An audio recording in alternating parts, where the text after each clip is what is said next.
Kare-kare naman nga ni ho ang naisipan kong lutuin ngayong araw. Hinugasan ko na nga dito mga kaolips yung gagamitin nating karne. Anong baboy nga lang itong binili namin. Medyo nahirapan pa kami sa paghahanap nitong paanang baboy dahil wala nga dito sa mga market namin. Kaya ang sistema, sa Monterrey Meat Shop na lang kami bumili. Medyo may pagka-pricey lang pero masisigurado mo naman na mga bata pa yung mga baboy nila dito. Kaya hindi tayo mahihirapan palambutin. Medyo mahirap kasi palambutin pag medyo may edad na baboy. At kadalasan nabibili natin yung sa mga market. Nahugasan na natin yung karne. So ngayon naman ay magpapainit tayo dito ng tubig. Dahil ang una nating gagawin ay palalambutin muna natin itong ating baboy. Nilagay ko na nga sa kaldero lahat. Pagkatapos isunod ko na nga yung mga pampalasa dito. Naglagay nga lang ako dito ng asin at saka paminta. Pagkatapos nilagyan ko pa nga ito ng isang pirasong sibuyas. So yan lang yung ilalagay natin mga ka-olives. So depende naman sa inyo. Pwede naman kayo maglagay ng ginger, garlic. It depends on you mga ka-olives. At dito naman magsisimula naman tayo dito maggayat ng ating mga gagamitin.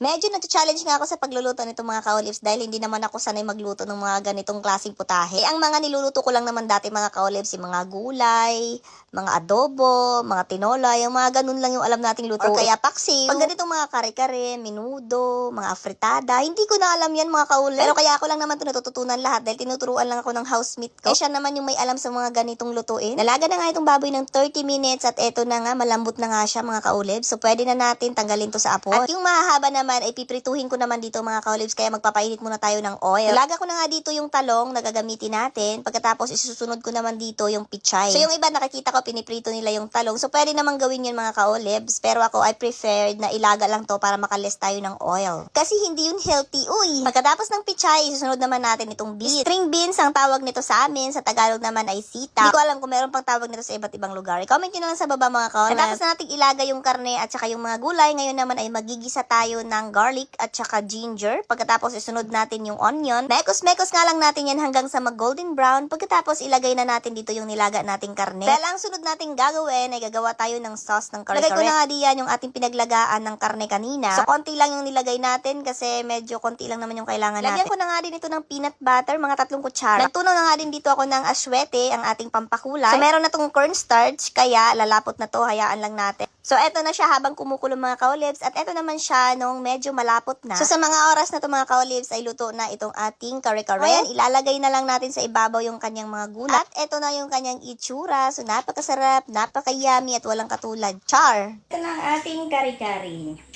Kain tayo mga mawe. Unahin natin yung gulay.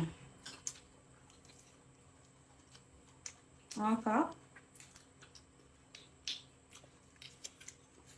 Ang talong.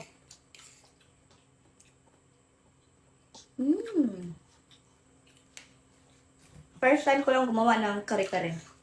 First time ko lang din siyang matitikman. So, ang sarap pala ng kare-kare. Wala akong masabi. Perfect.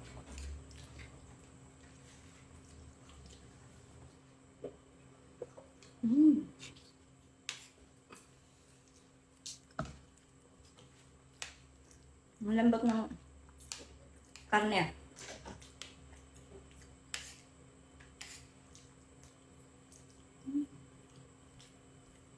Mayroon tumigil.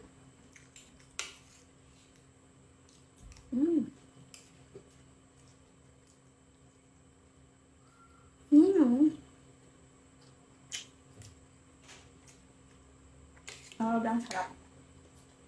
Hindi natin nilagyan ng hipon kasi wala tayong available na hipon. Pero ang sarap. Pa din. Grabe.